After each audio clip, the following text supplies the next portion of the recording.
Greetings everyone and welcome to Magic Arena Cube Draft. This is the kind of a spike cube. There are different variations of these. The chromatic cube is I think more like a big spells, many colors, uh, kind of enabling strategies are there, and then there's the Tinkerer's cube, which is more like synergy based and combo based, but this is just a regular cube, and this is basically the spike version of it, which means that it's just mostly being powerful cards and there's not that much of a synergistic things going on. You want to just have a good mana curve, a good mana base, and take the draft the open colors, and you will get very large number of good cards, of course. Now, is there something that's insanely good in this pack? You could always start with the Elves Mystic or maybe the Paleontologist. I think the Mystic might be a little bit better.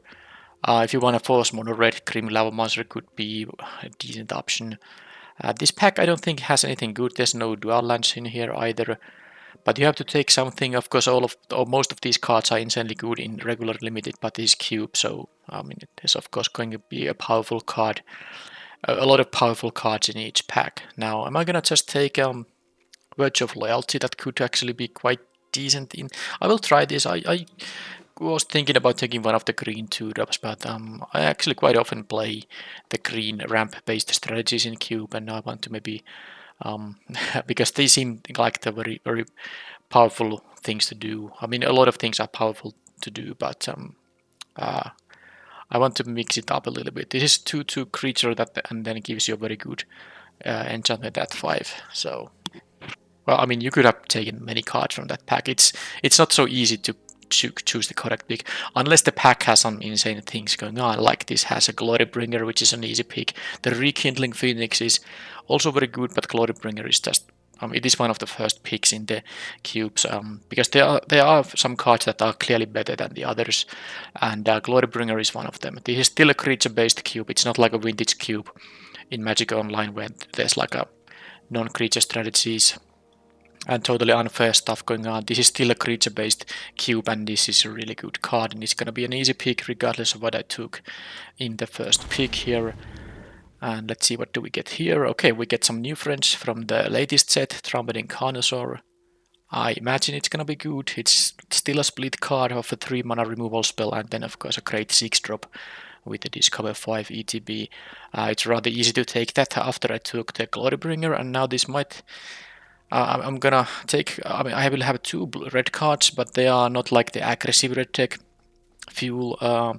I'm not going to try to be mono red or anything. You could be a mono red aggressive deck, which has mostly 1/2 drops, maybe some 3 drops and like a couple of 4 drops. But of course, if I have both Glorybringer and Trumpeting Carnosaur, this is also already a 5 and a 6-drop.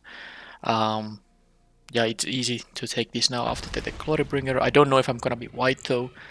Of course, I don't know if I'm going to be red either, but I have 2 very good reasons to be in red now. This cube has a number of these mana rocks. I don't recall how many exactly, but maybe like 3 or 4 of them. I could take it because, it's very good to ramp into these things.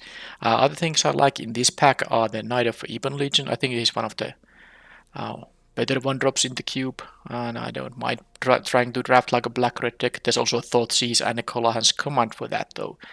Nissa Resurgent Animist, Landfall, you get some extra mana like Lotus Cobra, and then you can maybe even get some, well, I guess the extra mana is the main thing, and then maybe sometimes you can get the further effect out of that. I will take the Mind Stone because it's really good with these things. I think the Colohan's Command would be also a decent option.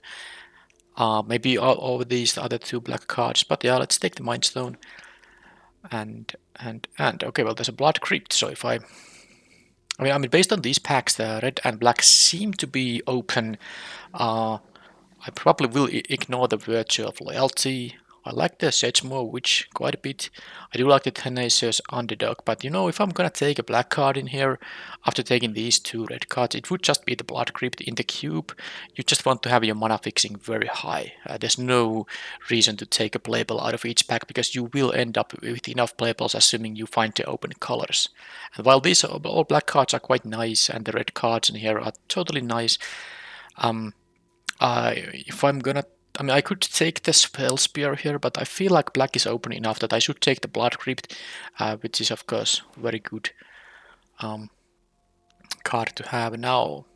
If I end up in black and red, which is quite likely. There's some good cards here. There's a Sphinx's Revelation. You can get a control deck in this format. White has multiple mass removal effects. There's a Sunfall, there's a Wrath of God, there's a Day of Judgment at least, there's a Settle of Wreckage, and some others. You could easily be, if you first pick this kind of a, well, maybe you don't first pick this card, but you can try to draft some control decks, in which this kind of card is really good, of course. Well, I'm not taking that. I'm thinking that since I took the Blood Crypt, I should take some early drops. The Flesh Gorger is okay, but I have a couple of expensive cards, and this is like not the most amazing 3-drop. I'll take the Saboteur, 2 mana 2 Death Touch, and then maybe you get some value with the Ninjutsu sometimes. Totally fine. Right, black has some mass removal too. There's an extinction event. I think I would still take the cut down over the other options. There's a Quinteros Cunt. Now it's not too late to go to red-white, but since I found the Blood Crypt, I kind of like the idea of being black-red now. I'll take the cut down. Some cheap interaction. Good to have. There are many aggressive decks in this format, of course. Mono-white, mono-red, for instance. Alright, there's a Gix, there's a Cult Conscript, Infernal Grasp, Ran. I don't think I care about the Ran here too much. There's also the Soul Cauldron, which is gonna be a good card in most decks. Should I take the strong 3-drop or just take some more removal? I mean, since I have a Glorybringer and a Carnosaur, I think I would take the removal so that I can survive until I can cast these things. But you could take the Gix here too, but this is my choice now. I will cut the Verge of Loyalty for now. Alright, some blue-green stuff here. Wow, the Elvis Mystic is here.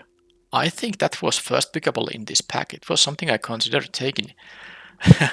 Here it is, pick 9. Alright, I don't think I'm going to change my colors. I like the black-red start I have here. I have the land, one of the lands for it. Words of Courage. I mean, if nothing else, this is gonna be a 2 mana deal 2.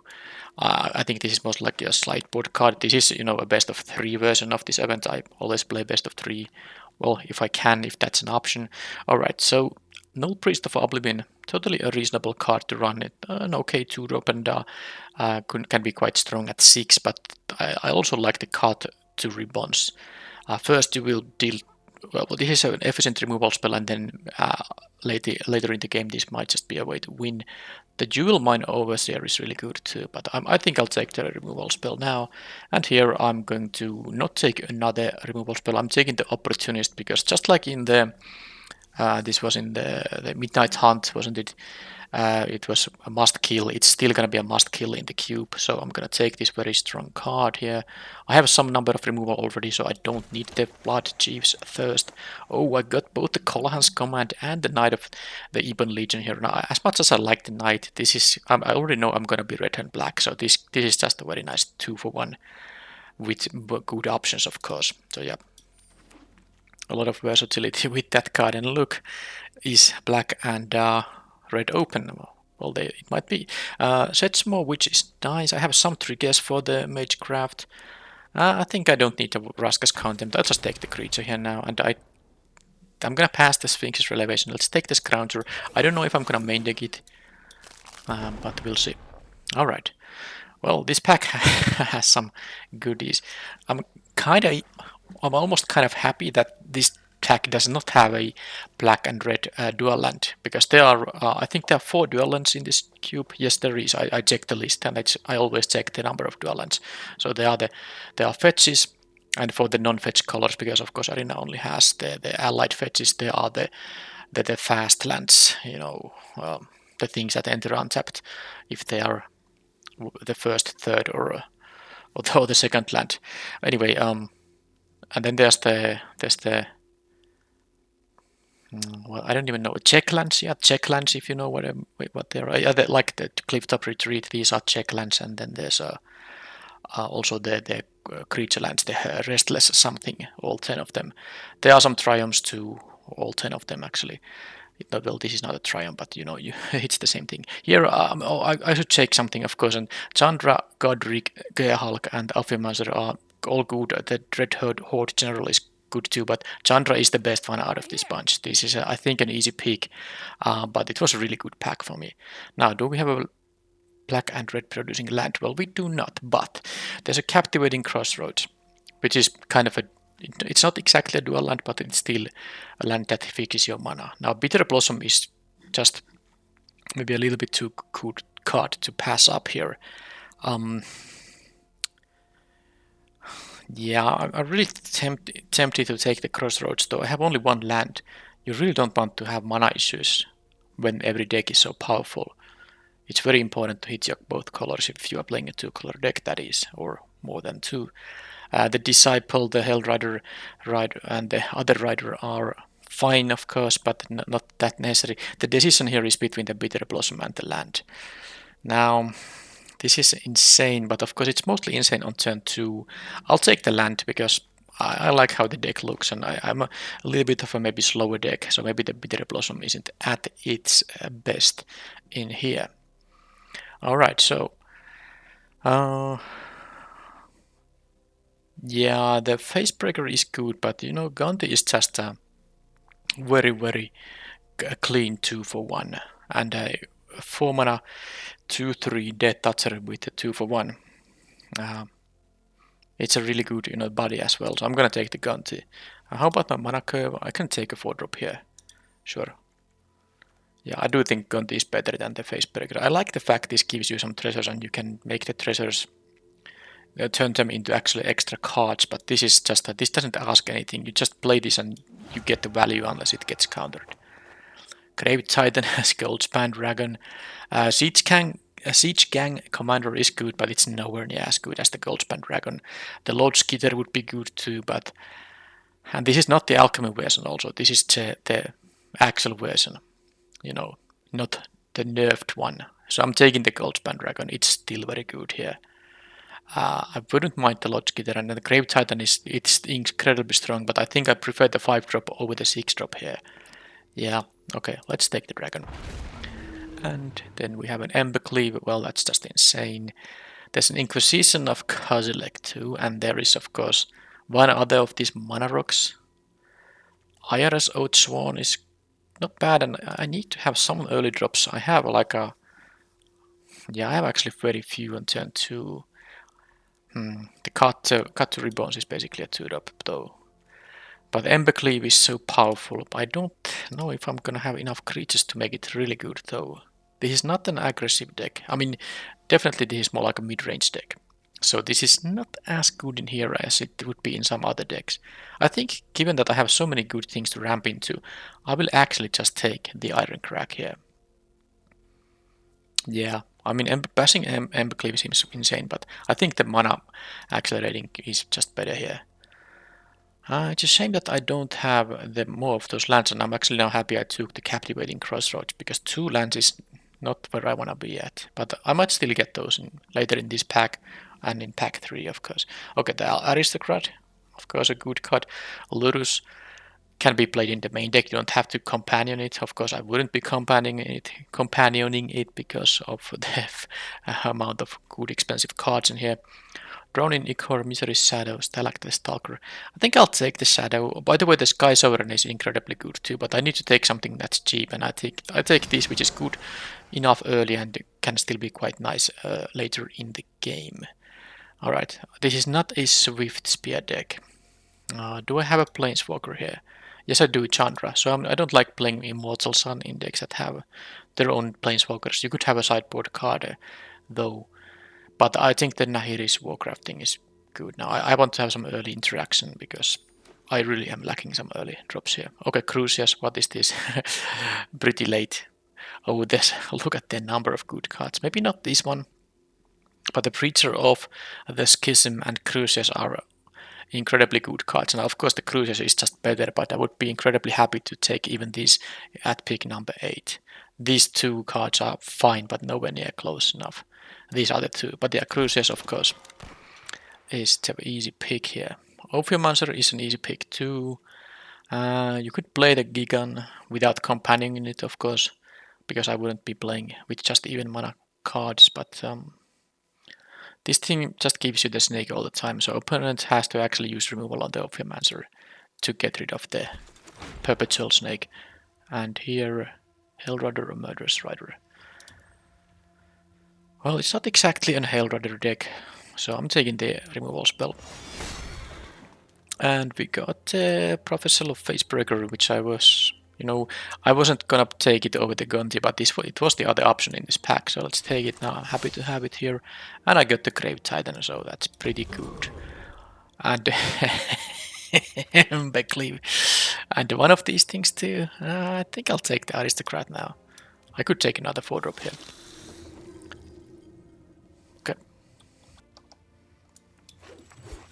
As you can see, the number of playables you're gonna get in Cube is just very, very high. So that's the reason I'm taking the lands whenever I can. And since I have only 2 of them, I think I'm just going to take now the Xander's Lounge, which is basically a tap land, but it does have the cycling option, of course. But it is a black and red producing land. Now the Murderous Cut wouldn't be bad. It can be quite a cheap removal spell. I would like it over this. Etali might work. I have some treasure generating. I have a couple of mana rocks, and of course this is a very good card. But I'm just taking the land here. I have actually enough playables, so I'm really prioritizing the lands that can produce both black and red. Inferno Titan really good, but I'm just taking the Restless Winds here. Undercity Palander is good too. Town Racer Tyrant can be good. Yeah, this is Cube. You will get good cards, and that's why you should prefer to make your mana as good as possible. Right. Well, there's a Worn Power Stone. Do I have enough expensive things to make it actually worth considering? I don't know though. Couple of 5s, couple of 6s. I probably won't even play the Embercleave in the main deck. I will cut stuff like Gingerbrute and the Scrounger. These are not for this deck, at least not in the main deck. But I'm thinking about the sideboard Brotherhoods, and that can actually be quite good. The Collective Brutality will be quite decent as well. Roller Eruption, Rampaging Raptor. Yeah, I think I take the powerful sideboard card over aggressive decks. The Power Stone is not what this deck really needs, I don't think. Okay, Sealdred, that's gonna be it. There's no land. I had to check, of course. I'm taking out over the Cruelty of Geeks and the Bitter Triumph. All the other removal spells here. This, by the way, the Urabrax Forge is really good sideboard card against the control decks, but I'm not taking it over the Sealdred, which is good against, basically any deck. Rankle, Bonecrusher Giant. Okay, there is a Savai Triumph. The thing about the Bonecrusher Giant is, though, that it is one of the premium good cards. It's always gonna be nice. Strangle is not an option here. It's between the land and the Bonecrusher Giant. Now, I think I'll just take the land, though. It is black and red producing land. Yeah, that's just how it's gonna go. I mean, I have to cut. I have some easy cuts here, of course, but there's still gonna be many cuts after that.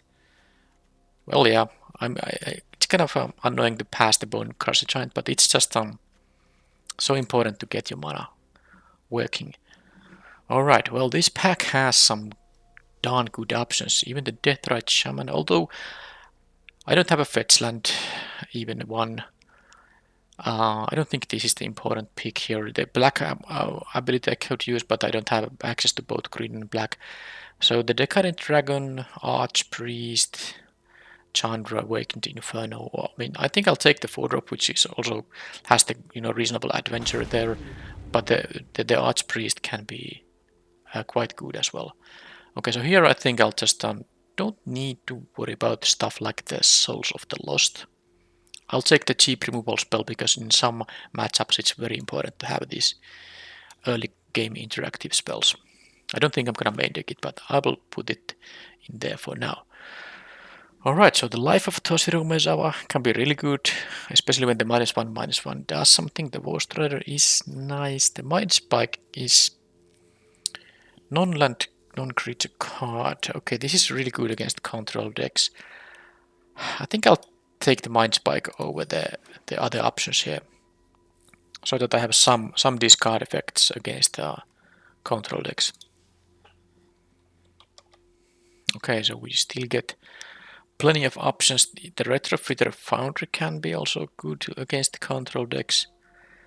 Mishra's Command. I don't think this is very good. This can be good. Fight with Fire. I guess if I need some removal against... Well, I don't know though.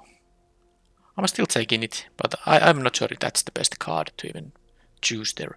Oh, I'm not taking the Khan. It's a bit slow. It's still fine, but it's a bit slow. But the Undercity Plunder is just a two for 1 for 2 mana.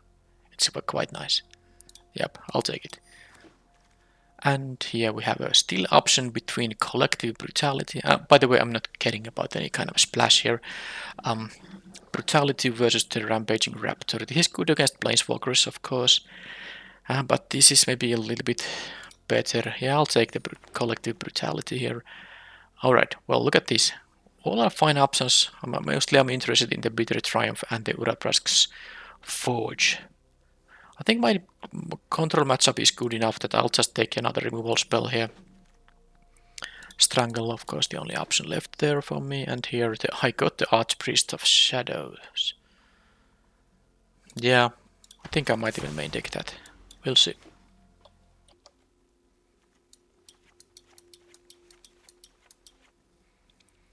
Okay, after cutting the lands, I have 36 cards, but the easy cards are Ginger Brute, the Scrap Heap Scrounger, and how about any other easy cards? The Brotherhood's End, Fight with Fire. I don't need that in the main deck. It's the worst removal spell here. This is a 2-drop set. Let's put that in there. Craved Titan. I don't think this is an Emberclave main deck card. I mean, I could see sideboarding it, but maybe not in the main deck. And alright, 31. So how many kill spells do I have currently? By the way, I think I'm gonna excuse me, put the Mind Spike into the sideboard. This can be quite awkward against aggressive decks. You lose 2 life always, so not so interesting unless I know I don't care about losing 2 life. But yeah, 1, 2, 3, 4. How about this thing? I can choose an instant or sorcery. Not all decks are gonna have a lot of them. -2 is not always relevant. Yeah, I think the Collective Brutality is a good sideboard card. I mean, it's at least the best candidate to cut out of the among the options I have here right now. So 1, 2, 3, 4, 5, 6, kinda 7, 8, 9. And then some expensive cards that work as removal too. I don't need all these spot removal. I think the cut down is the least interesting one. Now both Pillar of Flame and Strangled also can target Planeswalkers, which can be good. This doesn't target anything else than creatures, but it's also a double use card, and two mana for 4 damage is quite good. Swamp Saboteur, I think I'm just gonna have this as a 2-drop, and of course sometimes I will be able to ninjutsu it and then have a Virus Beetle to disturb their hand. So I don't know about the Sedgemoor Witch though. I have only 8 ways to trigger the Magecraft. But it is 3/2 menace with ward, pay 3 life. You don't have to get always those pest tokens out of this thing. Now this can also destroy a Planeswalker, but it's not that great always. I think I'm going to cut these as I like these cheaper removal spells more. Now here is Warcrafting, maybe the same applies there. This is still 26. Can I play all these expensive things? So this backup ability is quite good. Or of course, when you just can actually untap with this thing and attack. It is a ground creature though. I think out of these expensive creatures, I will cut the Archpriest of Shadows for now and consider it as a sideboard card, because you can net cards out of this, of course. Just a free reanimate basically. But yeah, these 6 drops and these 5 drops are pretty good, so I'm going to keep them. The question is, am I gonna play both the Iron Crack and the Mind Stone? Do I have a legendary creature here? Crucius, Shieldred and Gonti.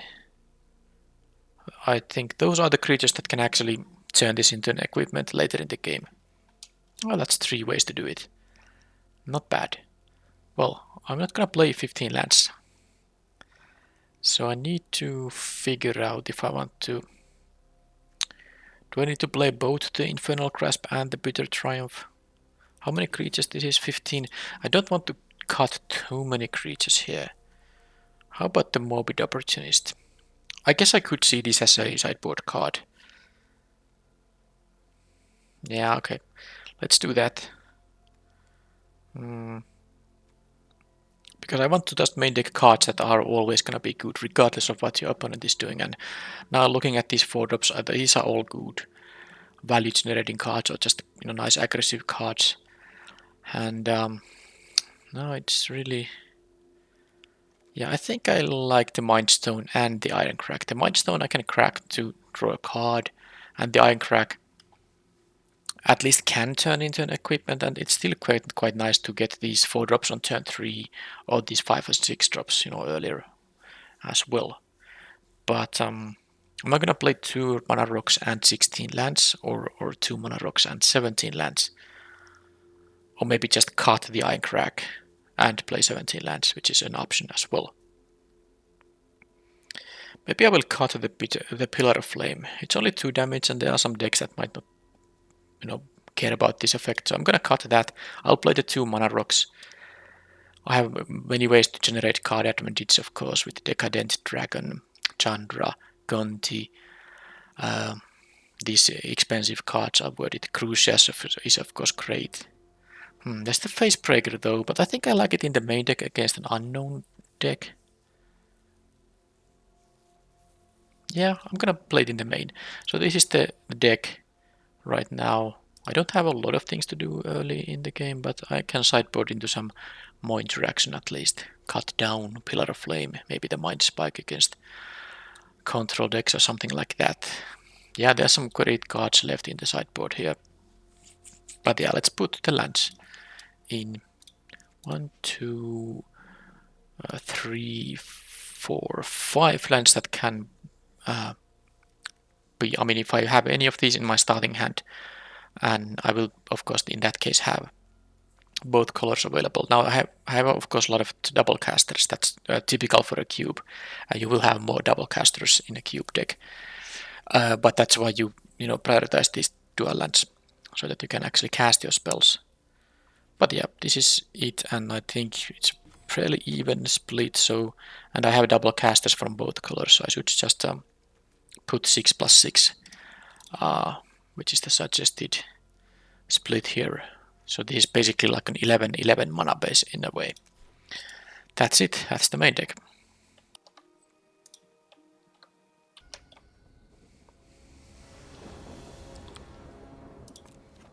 On the play, 2-drop, removal, 3-drop. Well, I mean, this is not a 2-drop, but something I can do on turn 2. Both colors, of course. I have both double casters available now thanks to the Xander's Lounge, and both basics. Brainstorm just immediately, not even seeing what I have here. Okay. Well, I will make them either discard 2 or make them discard 1, and I get a random card. Okay, that's gonna be a nice play on turn 4. If I have the land for it, of course. So if they don't conjure a duplicate of a random card, it can also be a land. It's any card. I wouldn't mind having a land, even one that produces the kind of color I don't care about. So they do have, of course, 7 cards in their hand. It's possible they just discard 2 and don't care about giving me anything, but we'll see. They discard 1, it's the Dig Through Time. Well, I guess I'm happy to see that one go. It could be quite good later in the game. And then they discard a Plains. Alright, no card for me, but that was a 2 for 1. Alright, the Iron Crack is good, of course. But because it allows me to play the Chandra on the next turn, but I might actually just take this now. No counter spells. I don't actually recall what counter spells are in there. Well, there's the actual counter spell, but what 2 mana counters that? What 2 mana counters that don't require double blue there are? I don't recall. Alright, well, Might Stone into Strangle, I suppose. The Iron Crack, I don't think it matters too much. Anyway, I'm gonna kill the geeks, of course, before it's gonna be an awkward thing. And I got my Pest token and I can start the aggression here. I have a Chandra for the next turn, so if they tap out on a creature that I can kill with Chandra, that's huge. I can just blast these for a mana and cast the Iron Crack. And I'm prepared for this thing. Oh, this doesn't do much here. I can discard the Iron Crack and I can sacrifice the 1/1 Pest here, so this is no big deal. And they're gonna lose Liliana now. So this will now enter untapped, because it's not my first 3 turns anymore. Well, let's first see if this is gonna work. It is. So now what I can do is just can maybe even crack the Mind Stone, although maybe I should actually. I'm gonna say black in here. And let's not maybe I should crack the Mind Stone. Okay, they don't even care. Of course there were options. There were options. You know, one of them being just exiling my top card and probably not being able to cast it because I only have a colorless mana left, but they would take 2 damage in that case. And then, because if I crack the Mind Stone, which I could by adding mana here, and then, you know, they kill Chandra somehow, then I'm farther away from the Grave Titan. So maybe the reasonable choice would have been just to use the first plus ability. Alright, blue and black. Well, I need some removal to deal with the gigs, but the things like Cut Down or the Pillar of Flame don't work there that well. This doesn't hit a Planeswalker. I'm interested also in dealing damage to the Liliana here. Murderous Rider can be good. Is there something that's bad, like the Face Breaker? I think it's one of the weakest cards in here. I like the Haster against the Planeswalker. I like my early drops. I want to have these 2 mana removal spells against the gigs thing, you know. I don't want them getting cards out of that. So the question is, do I want to play a Mind Spike against the blue-black? It seems like this is quite a relevant thing. Also, I will be on the draw here, so I'm gonna put the Mind Spike in, and maybe the Face Breaker is not as important in here. But I don't think I need to do any other sideboarding, at least based on what I saw. Collective Brutality. Maybe if I see a high, you know, a large proportion of instant and sorceries, this could be nice. I don't think the -2/-2 is gonna matter too much, so I'm gonna leave this on the sideboard. So I do this one change and ship the deck.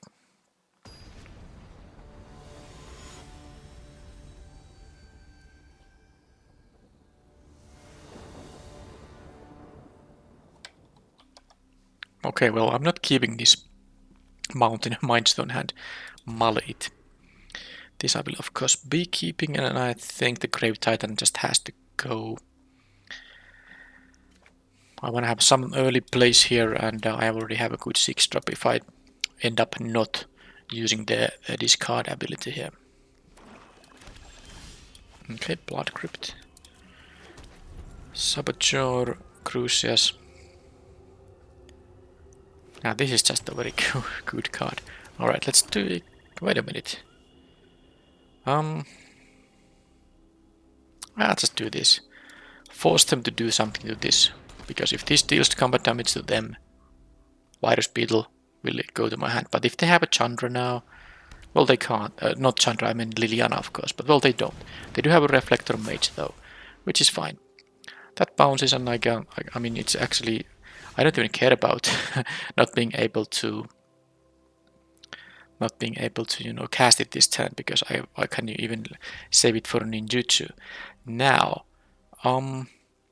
Crucius would be the mana efficient thing to do, but I also like the Misery Shadow, which is gonna be hard for them to block, and then I can maybe use this ninjutsu here. I don't even know if I want to discard anything. I like all the cards in here for now, so I'm gonna go for the Misery Shadow, because I can, you know, threaten to pump this. Now, if they just have a removal spell on it, of course, then they do, and that's that. Now they could have a Liliana. Sorin. Don't care about those abilities. This only triggers if I deal combat damage to a player, though. I'm gonna finish off the Sorin before it becomes awkward, which will be easy here because of this pump ability. Of course, they have to either jump block or... I mean, I don't even have to use the cut here, because I can play a land and threaten to make this into a 6/6. If they do double block Misery Shadow here, I mean, be my guest. Yeah.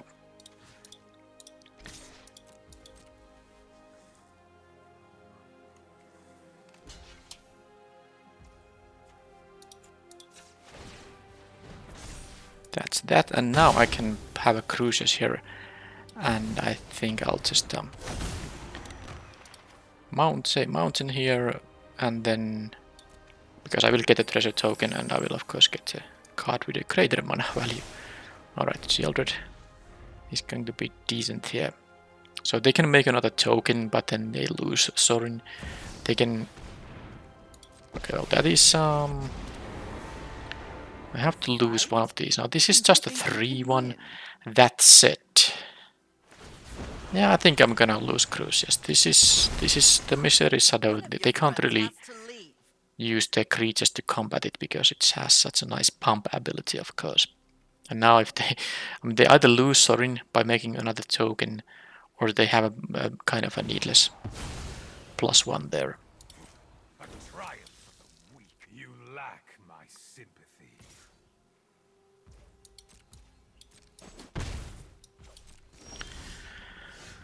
Okay, so do I just want to make sure that Liliana dies before I have to start discarding?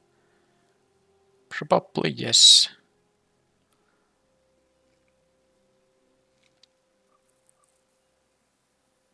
Although if I use a cut on this thing, then that means that I have to use the treasury to play Shieldred. Alright, change of plans. I don't mind if they use... I can use 1 mana to get rid of this 2/2 if they block. And then I can just discard probably the... I think I will discard the Misery Shadow. Well, no, the Swarm Saboteur, I meant, of course. Yeah, they know about it as well, so... Yep, I can get rid of that. You won't be outsmarting me.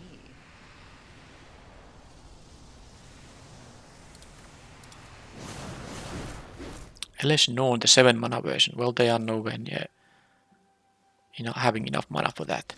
Alright, Undercity Plunder is quite good here. I wouldn't mind them discarding 2. Now, the thing is here that they can block and then kill the other one. I think I'm just gonna start with the Plunder, and I think I will cut the Reflector Mage to kind of make it sure that I will get to deal with the Liliana before they get to make me sack another thing.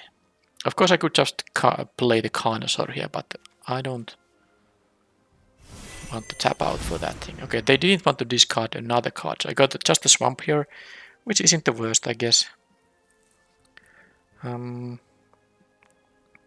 Yeah, let's cut this thing though. Now they need to have like 2 interactive spells in here. So let's see if they do. No, okay. So should I keep the swamp in my hand just in case they have some other kind of a discard effect? I don't think it's that likely, but I'll do it. Maybe they have their own Undercity Plunder and it would be awkward to have to discard the Carnosaur here. Okay, so they actually had nothing to deal with my stuff. Now, well, they have double white, double black, they have double blue. I don't know if they can have like rat effects, if they just need another planes or anything that produces white mana to rat the board. But I also have the ribbons here, which is gonna be able to, oh, you know, make them lose a bunch of life. Alright, so I will have to, I mean, I can do this. And now each opponent sacrifices a creature with the highest power. So if I'd rather have the Sheldred around, I should sack this. Yeah, okay. I'll sack the Misery Shadow.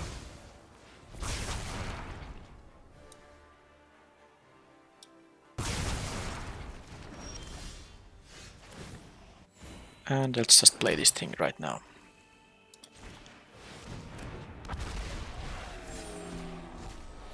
Mind Spike. Well, let's do it. Do I get to see it? I get to see it, and it's a Settle of Wreckage. Well, I mean, yeah. I don't want to play around that. Even, I mean, it would be somewhat easy because I know about it, but I still prefer them to. No, they have like a one top deck here time to to deal with more board. If they drew a planes there, they would have another turn there. All right. By the way, I didn't see a lot of dual lands here. This is a good. I mean, they're playing even 3 colors, so it's really important to find your ways to cast your spells. So, for example, they had the Settle of Wreckage in their hand, but no 2 white mana. So it's really, you know, I can't emphasize it enough to make sure that, because you get so many good cards in Cube, you just should pick the lands incredibly high.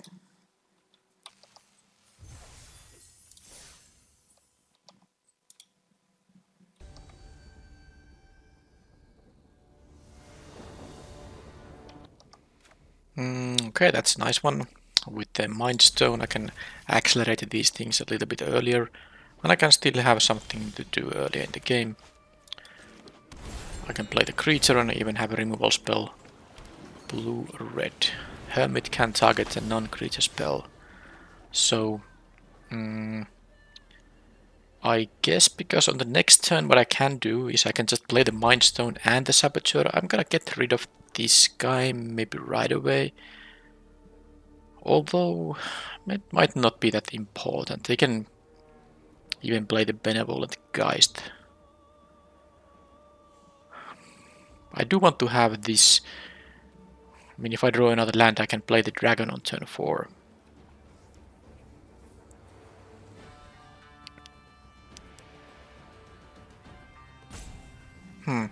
Okay, let's play the Mind Stone. Maybe I draw something better. It's not that the Saboteur is even that good against the Hermit or the 2/2 they can cast from the graveyard. I can take some damage here, of course. So Restless went into... Well, I'm gonna play the tap land here for sure. Let's first see what they do if I play the Saboteur.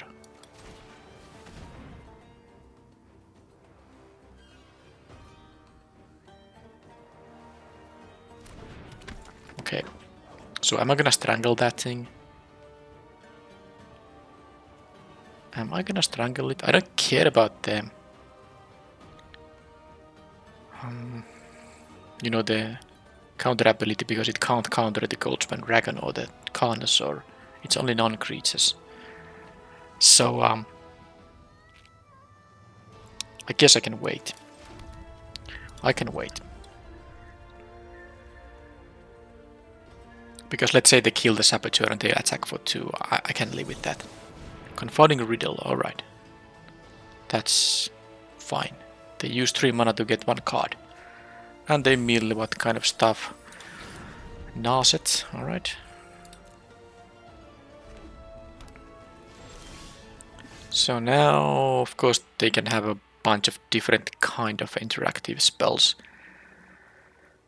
I actually feel like I'm not playing the Goldspan Dragon now, because if it just gets countered, it's annoying. So I'm gonna play the Sedgemoor Witch. I'm gonna play the land first, actually. Just do this and this. And then maybe I'll use Strangle on that thing. Because then if I connect with the Saboteur, I get the Virus Beetle. Yeah, okay, let's do it. And I get my Pest, if that's gonna matter. It might not matter at all. But at some point they are gonna tap out, I assume, and then I can play the Goldspan Dragon. Alright, so are they gonna deal with the Saboteur? Or do I get a Beetle? Okay, that's actually a good one. So they can bounce my thing and then they can eat this, but it has Death Touch, so it's not actually eating. But so in the end, actually, I don't mind that happening at all. This does bounce a non-land permanent. Or they have a Glorybringer. Well, it is non-dragon though, and they're gonna actually pay 3 life here to make this die. This won't untap. I have an opening to actually kill this right now, but it won't untap, so I'm just gonna have my own dragon. And like I said, this thing is non-dragon. I can actually kill it already if I want to. But maybe I'll wait. Because my treasures tap for 2 mana, of course, thanks to the Goldspan Dragon. They have no creature lands in here. There's the entire Restless Cycle in the cube, all 10 lands. For all the color combinations. Right, well, Chandra is a very good one too. Before I'm gonna cast anything like a Carnosaur, I want to see if they are gonna kill the dragon before I get to attack. Now, if they do target this, I will get another treasure, so of course I have a lot of mana right now. So what I can do is, I can first try to kill this with a Bitter Triumph. Just to see if it works. Because they did not cast the Hermit from the graveyard. You know, the Benevolent Geist, so they have something. So if they do have a counterspell, I'd rather them kill this thing. I can pay 3. I mean, I'd rather them counter the Bitter Triumph than Chandra. And if they don't counter this, I'm happy I got rid of the Glorybringer. Okay, there's a Spell Thief which doesn't counter, but they get a duplicate of that spell in their hand. And they can cast it with any color of mana. But that's still gonna... I mean, the Glorybringer is still gonna die. And they have now their Bitter Triumph. But I can live with that. Alright. So now I'm of course going to cast Chandra. And if they don't kill this thing, I can kill the Spell Thief and have a Chandra still remaining.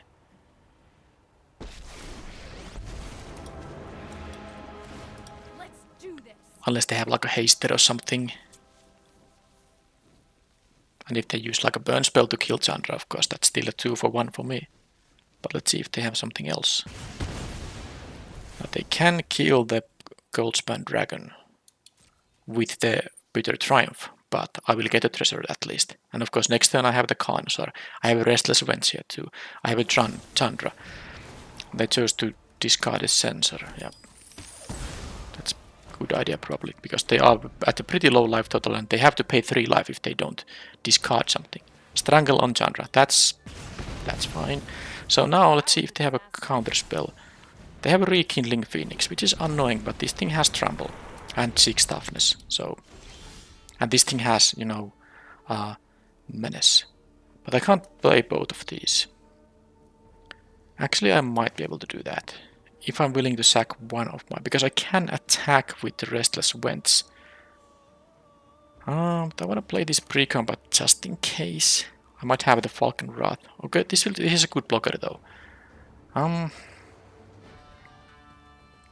So if I do activate an attack, I still have 6 mana, but I actually have to use like all my treasures. Well, let's not do that. Just play this Discover 5 and see what I have. Kalahan's Command. So do they have a card in their hand? So I can choose to return a creature card from my graveyard to my hand. Make them discard a card. I don't think they... Yeah, I can play many things. Like this thing also has menace. Of course, the Goldspan Dragon is just good, but they have a good blocker on the dragon, so I think the menace creature is better now. So I'm going to cast it. They discard a card, and I will return a creature card, which is going to be the Sedgemoor Witch. And they discard this. Alright. It was a Thassa's intervention, so it wasn't a counterspell. I should play the Witch now. So I'm gonna do it. Costs me 2 treasures, but I mean you have to. I don't need the treasures for anything anymore. I better, you know, have this board presence here. So they need 2 blockers for this, and this will trample over. And of course I have this menace guy here still. Alright, so blue, red, with some number of counter spells.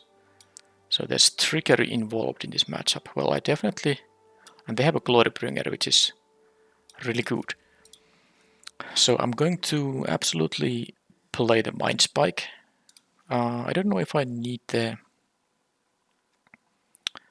the small creature removal, although the Pillar of Flame does exile, which means I can permanently get rid of, the thing I saw, but where is it? The Malevolent thing. But I don't think it even matters that much. And the thing is that they have a bunch of things that the 2 mana is not good for. Yeah, I don't think I need the Pillar. I don't care about Embercleave when they have the interaction there. I wouldn't mind having an additional way to kill their Glorybringer. So Murderous Rider would be it. I like the collective brutality idea because they will have instant and sorceries, but I need to also, make some cuts. I will cut again the Professional Facebreaker. I think the Ophiomancer might not be important in this matchup, so I will cut that too.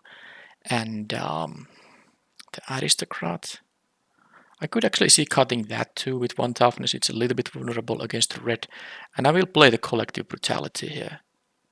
Just to see if it's good against counterspells in general. So yeah, this is the sideboarding here.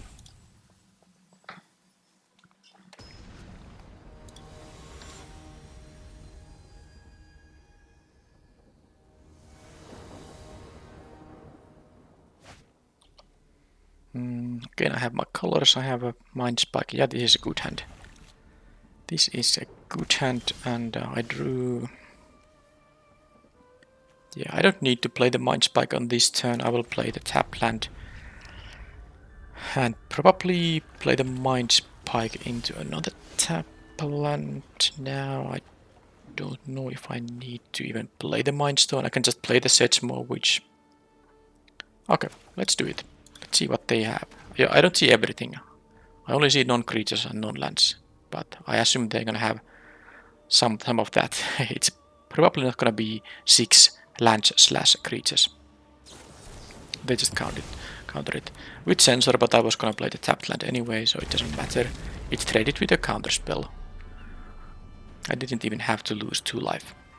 Of course I don't get the information about the contents in the hand, but it does not matter really. Just play these. I can curve out here. Next turn I can play Mind Stone and leave mana up for the Colohan's command if that's gonna be relevant. That's a 1-for-1. No big deal. I have a 2-for-1 waiting, but I'm sure they're gonna have some 2-for-1s there as well. But here I can do this and have mana up for the command. I can return Sedgemoor, which I can make them discard. And I probably will be trying to do that just to be mana efficient. They do have a Restless Spire though, if they are. I don't think they're gonna activate it, but if they are, that would be great for me because this thing deals 2 damage. Repeal on that. Oh, well, I mean, they are not gonna draw a card if I crack this. Wow. That's just, I mean, they lost a card, I did not. That was not a very... I don't think they wanted to do that. But now I can just plunder again. I'm not gonna tap out for this thing. I'll plunder them. They have to discard one, and then they have to either discard a second one or give me a free card.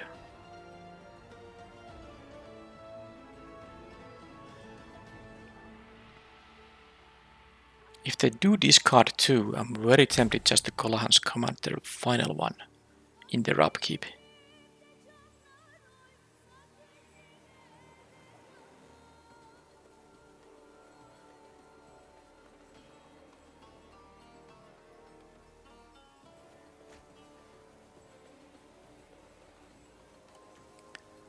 Crossroads go. Okay, they discarded two, one of which was the Talion's Throne Guard.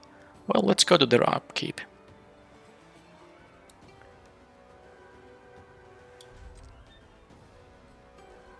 This could be an instant speed effect, of course. But it wasn't. Alright, so they will discard a card, I will return the Witch in my hand.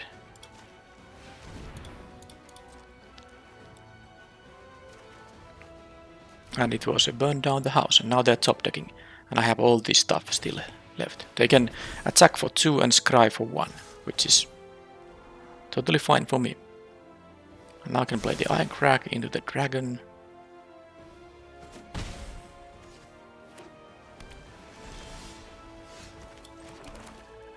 I will have enough mana. Yes, I do.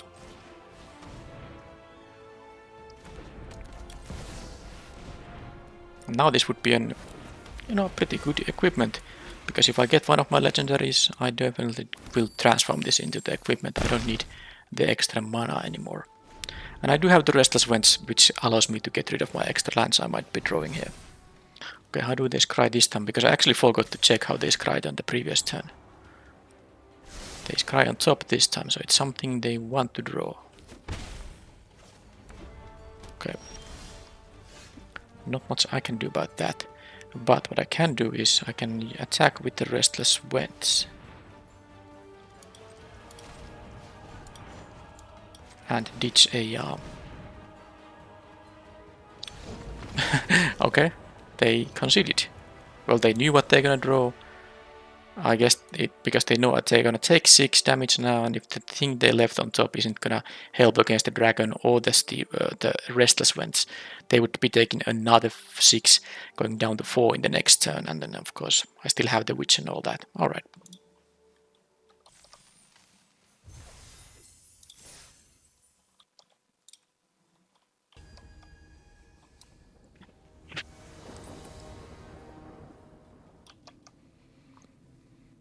I do have a 2 mana spell here, if they have a target for it.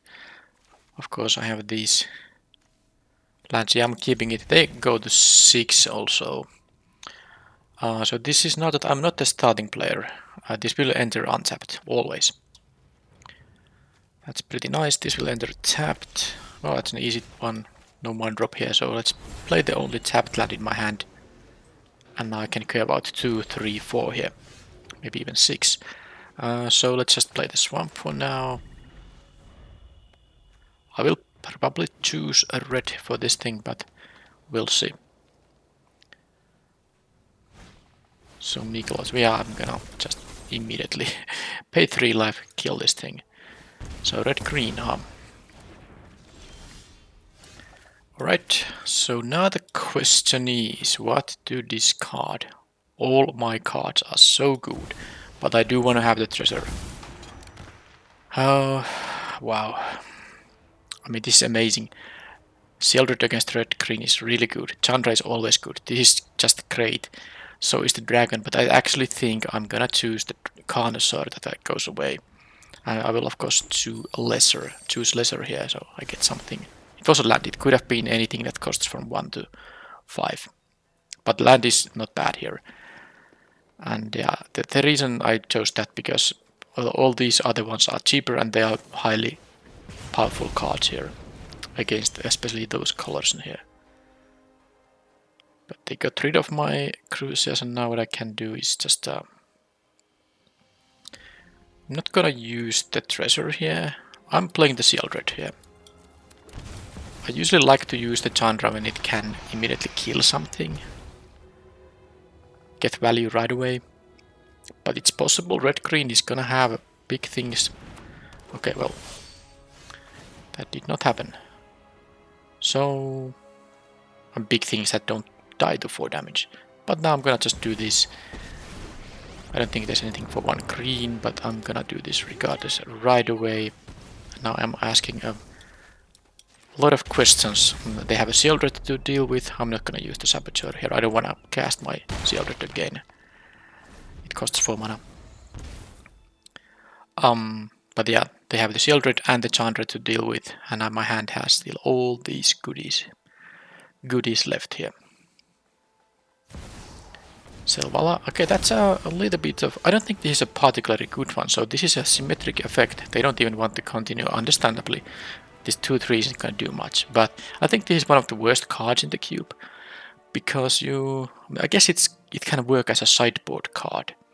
But whenever another creature enters the battlefield, its controller, not just you, but its controller, even if it's your opponent, may draw a card if its power is greater than each other creature's power. So let's say, well, I don't actually have anything that has 5 or more power, but if I did play a 5 power creature or something more expensive, I mean higher power, I would actually draw a card out of their card. But this can of course create a lot of mana. So it's just a high risk, high reward card, but I don't like the risk giving the opponent a free card. But maybe as a sideboard card it can function. But I usually don't ever play that card in the cube. Alright, so I didn't see that many cards out of them, but they have a big stuff. I'm not gonna use a cut down. But I think I will be using maybe Murderous Rider, maybe Nahiri's Warcraft. And again, I think the Facebreaker is it's just smaller than the creatures in a red-green deck are, so I'm not going to play that. I do like the Strangle. It hits still enough things. Ophi Monster is good against red-green because the Death Touch Snake can be quite annoying for the opponent.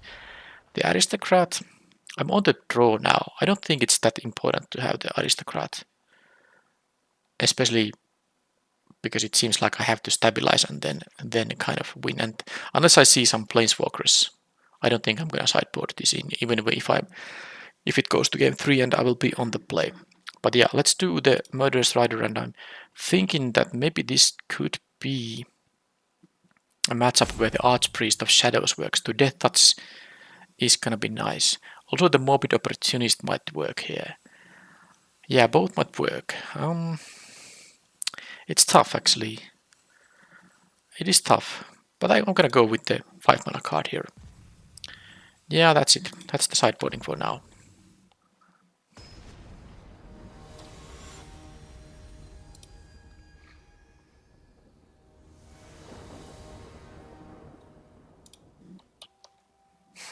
This time I have no place for turn 2 or 1. And maybe not even on turn 3 because this is double black and I have only the Blood Crypt here producing black. So despite this being, like, I mean, if you had this kind of hand in a normal limited format, this would be insane because of these bum rares. But yeah, here it's gonna be a mulligan.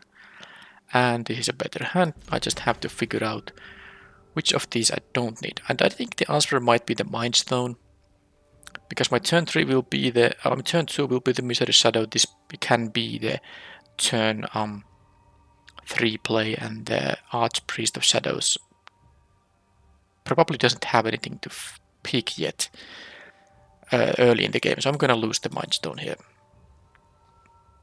I do hope I get something that, well, maybe not this thing. Well, if it's a 2-2 maybe. I was saying that something that I can kill from the battlefield for the tempo value. So they saw a Vivian Raid, but chose to mill it. So that means usually they need lands, although... Okay. Well. Let's see what happens. I will take some damage here. They might even kill the Misery Shadow. In which case... I guess I'll just bring it back. Okay, they have 4 mana now. They are a green deck on the play with mana accelerants, so they could overwhelm me, of course, here. But This is a Death Toucher, this is a Death Toucher, so I can deal with even bigger creatures. They chose not to actually... they chose to not attack while I was tapped out. Now I can make this thing into a 5/5. I mean, I wanna see what happens when I attack here. If they just block with the scout, I mean, I have to use 1 mana. If they have some trigger in that case. Okay, that's not really a big deal. Because if I pump this once, I can still play the Saboteur. So what are they doing here? That's interesting. Okay, well that's totally fine for me. I'm actually very happy they chose that line. And now what I'm gonna do, I'm gonna actually make them discard and deal 2 damage to this mana producer they have. Rather than just, play this 2/2 when they have a 2/2 to block with. Great Henge. Well, I don't have to worry about that right now. The Colahan's command, by the way, is a good answer to that card. Alright, so they are down to... Okay, they had a Stomping Ground, but they chose to play it tapped, so they don't have anything that costs 4. And of course I can just play the... Well, let's first see. I mean, if they are not gonna block here, I'm just gonna get the Saboteur down. But they are, for some reason, jump blocking here, which is very good for me, especially because I still have this pretty relevant play in the Gunti. A lot of luxury here. So in top 4 I get 1 of these. Can I...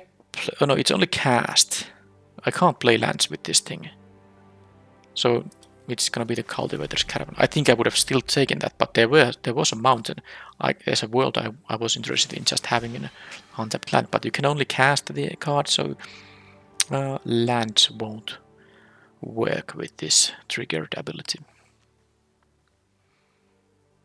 Okay, they got a Light of the Hydra. Well, again, my hand is pretty darn good here. Oh, an Undercity Plunderer. This is great. This is great. Also, what is great is returning Gunti a lot of luxury with the with the ninjutsu ability. Let's see if that's gonna work here. Okay, well, I'm definitely pumping this once. See what they have. And then I'm gonna return Gunti here to get the trigger again. They have to... Okay, this is weird. So I get my Virus Beetle now. So I could use the Beetle or the Undercity Plunderer, but I think I'll use the Beetle instead.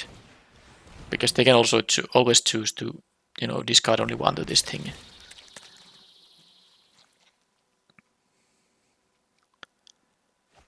So there's a Netali. Well, that wasn't gonna work with the mana they have. They have a Worinklex though. Alright, so I can use an Infernal Grasp on that. They will get 2 forests, which actually...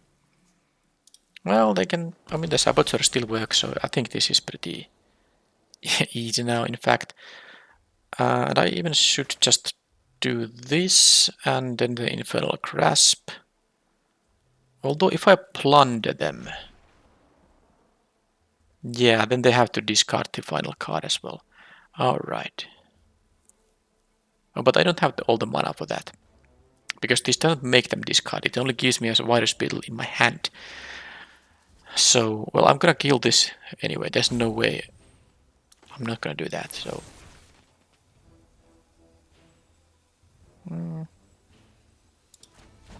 Well, in that case, I don't actually need to even worry about making them discard here.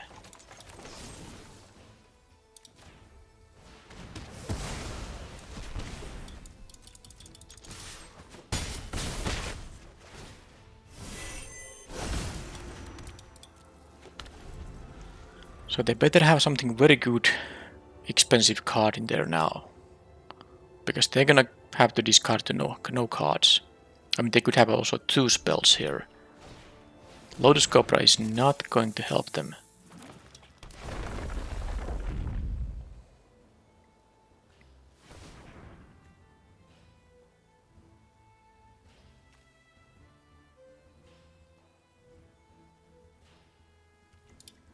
I don't have any creatures yet, so the Archpriest of Shadows doesn't do much. Okay, they're gonna attack for 4. Well, they're gonna have to discard their final card now. I think I can let them block with the Cobra because I have the Archpriest here regardless to return stuff from my graveyard. I can also crew this thing, but how to do it?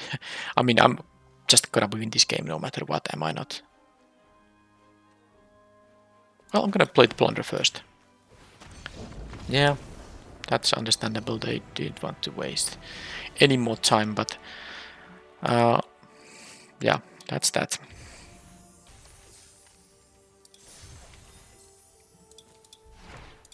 Okay, so that was my first cube draft of this cube iteration, and well, the deck was pretty good. I mean, this is what you kind of want to be doing in the powered cube.